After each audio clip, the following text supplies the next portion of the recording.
ईमानदार तोता और चोर। एक पेड़ पर बहुत से तोते रहते थे जो हर वक्त बोलते और बतियाते रहते थे। उन्हीं तोतों में एक तोता बहुत शांत था जो बहुत कम बोलता था। एक दिन तोतों का सरदार उस तोते के पास आकर कहने लगा, हम सब सारा दिन बातें करते रहते हैं और तुम हमेशा ही चुप रहते हो। हमारा बोलना ही हम तोतों की पहचान है। तोता यह सब सुनकर भी चुप खड़ा रहा। बाकी सब तोते उसे नकली तोता कहकर चिढ़ाने लगे। ये तो नकली तोता है, असली तोता तो खूब बोलता है।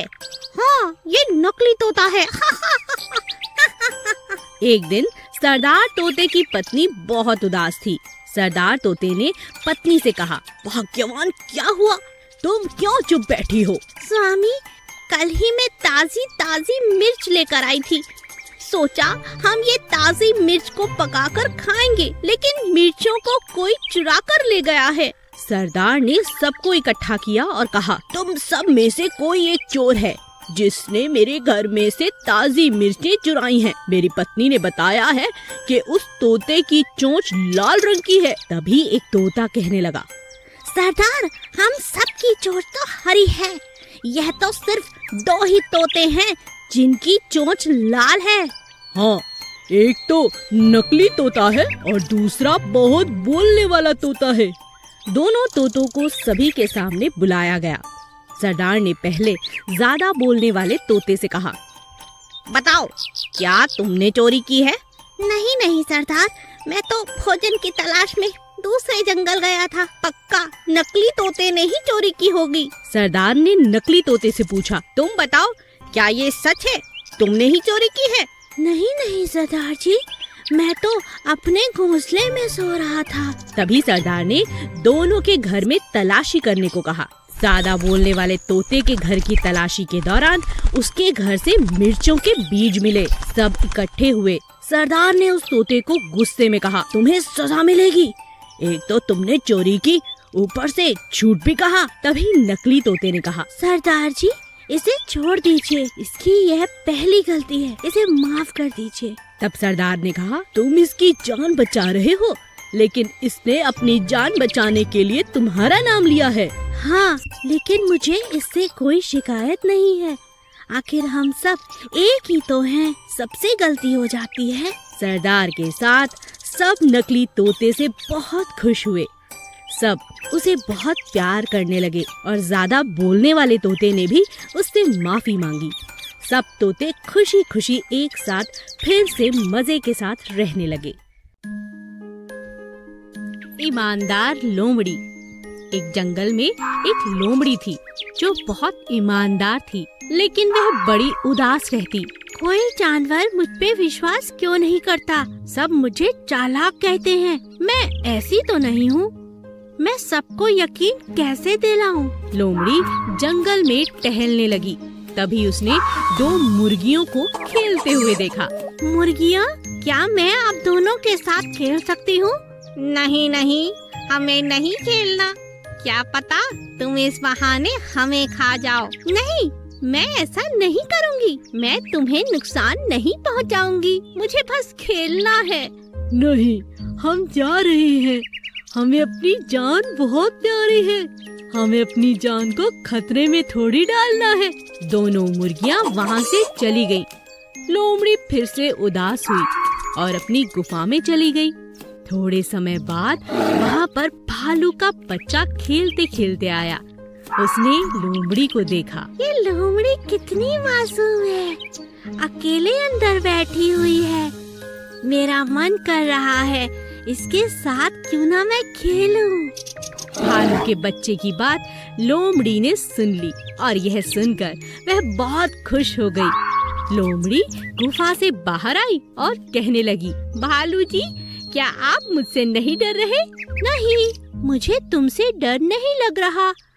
आखिर तुम भी तो हमारी तरह जानवर हो। आप ऐसा क्यों कह रही हो लोमड़ी जी? नहीं, यहाँ सब मुझसे डरते हैं, मुझे चालाक कहते हैं, तो मुझे लगा तुम भी मुझसे डर जाओगे। मैं ऐसा कुछ नहीं जानता, मैं तो सिर्फ तुम्हारे साथ खेलना चाहता हूँ। दोनों बड़े मजे से खेलने लगे। मैं ऐसे ही सबके बारे में गलत सोचती थी, सभी एक जैसे नहीं होते। लोमड़ी बहुत खुश हो गई और भालू के साथ खेलने लगी। उनको एक साथ खेलता देख मुर्गियाँ भी वहाँ आ गईं और साथ साथ खेलने लगीं। सेब का पेड़। जंगल में एक सेब का बड़ा सा वृक्ष था। उस वृक्ष के पास भालू, खरगोश और गिलहरी एक साथ रहते थे। उस पेड़ पर हर साल बहुत अच्छे रसदार सेब लगते थे। सब उस पेड़ के फलों का स्वाद मजे से लेते, हर साल उन फलों को खाते। एक दिन सब खेल रहे थे तो खरगोश ने अपने दोस्त से कहा, ये पेड़ कितना पुराना है, हम हर साल इस पेड़ के सेब खाते हैं, हमें इसका ध्यान रखना होगा। देखो अब जल्द ही सेब आने वाले हैं। हाँ दोस्त, सेब जल्दी ही पक जाएंगे, अब हमें इसका ज्यादा ख्याल रखना होगा, क्योंकि इन्हीं दिनों में पास के गांव से लोग आकर हमारे सेब इकट्ठा कर कर ले जाते हैं और हमें भूखा रहना पड़ता है। हाँ दोस्त, ये पेड़ हमारी जिम्मेदारी है। इस बार हम किसी को भी इसके फल खाने नहीं देंगे। बस हम और हमारे जंगल के दोस्त ही इसका मजा लेंगे। आज से हमें और ज्यादा जिम्मेदारी के साथ इसका ध्यान रखना होगा। कुछ ही दिनों में सेब लाल हो गए और पूरी तरह से पक गए। पास ही गांव का एक लड़का रामू जंगल से गुजरा। अरे वाह, इतना बड़ा रसीले सेबों का पेड़, इन सेबों को बाजार में बेचूंगा, मजा आएगा। आज रात को यहाँ आकर सारे सेब तोड़ लेता हूँ। भालू ने रामू की सारी बात सुन ली।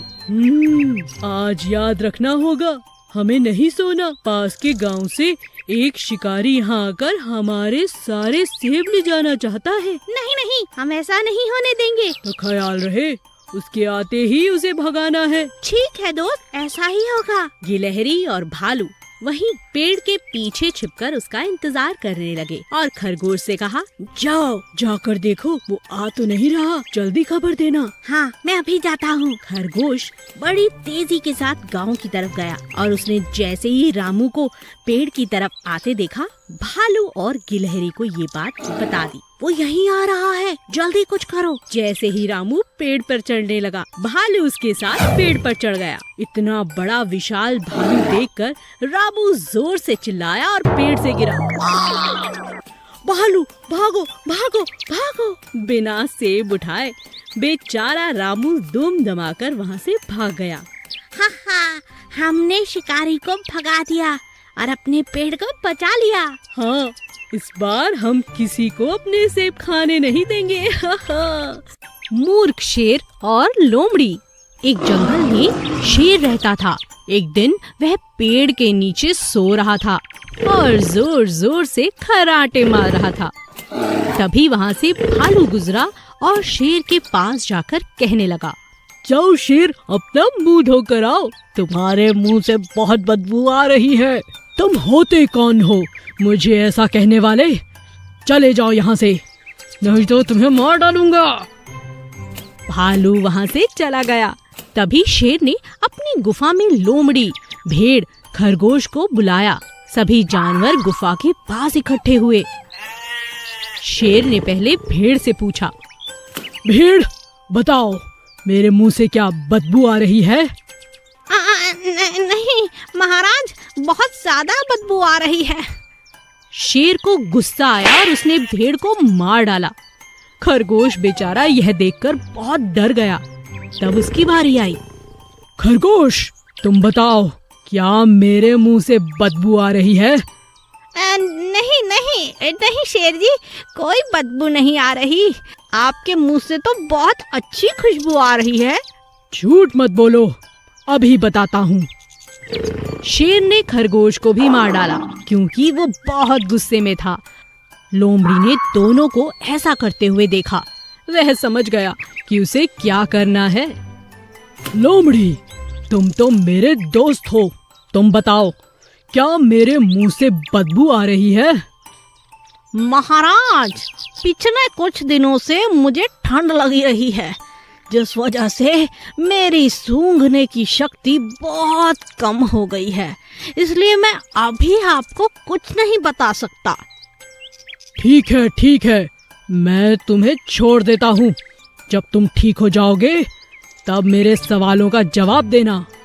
लोमड़ी अपनी जान बचाकर वहाँ से भाग गया। बुद्धिमान अपना विचार बदल देते हैं, मूर्ख कभी नहीं बदल पाते। पढ़ाकू उल्लू। जंगल में एक मंदिर के पास एक उल्लू रहता था जिसे किताबें पढ़ने का बहुत शौक था। वो अच्छी मंदिर से किताबें उठाता और उन्हें पढ़ता।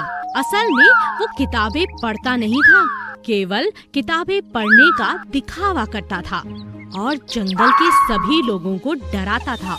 मुझे बहुत ज्ञान है, मैं सब कुछ बता सकता हूँ। सच? ऐसा है क्या? कोयल को छोड़कर बाकी सभी जंगल के जानवर उल्लू से बहुत घबराते थे और अपनी परेशानियां लेकर उल्लू के पास जाते थे। कोई बात नहीं, मैं तुम्हारी समस्या का समाधान करूँगा। उल्लू को दिन प्रतिदिन अपने ऊपर घमंड होता जा रहा था। एक दिन उल्लू मंदिर के बाहर एक पेड़ पर बैठा था। उसकी आंखें आधी बंद थीं। तभी वहाँ कोयल आई। मैं इस पेड़ पर बैठ जाती हूँ, लेकिन इस पेड़ पर तो उल्लू भी है। कोई बात नहीं, बैठ ही जाती हूँ। कोयल जोर जोर से गाना गाने लगी। उल्लू को इस बात पर बहुत गुस्सा आया। उल्लू ने आँख खोली और कहा, ये कैसा गाना गा रही हो? अपना गाना बंद करो। उल्लू जी, आप कहीं और चले जाओ, मैं तो यहीं बैठकर गाना गाऊंगी। उल्लू को बहुत गुस्सा आया। क्या तुम देखती नहीं?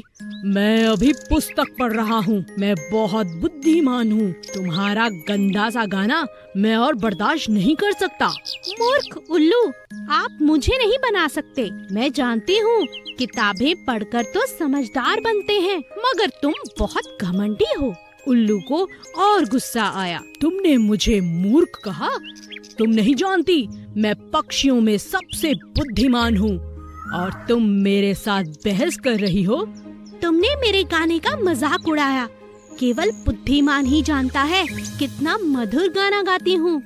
सिर्फ बुद्धिमान होने का नाटक करते हो, तुम बुद्धिमान हो नहीं। उल्लू को इतना गुस्सा आया कि उसने कोयल पर झपट्टा मारा, लेकिन कोयल बहुत समझदार थी।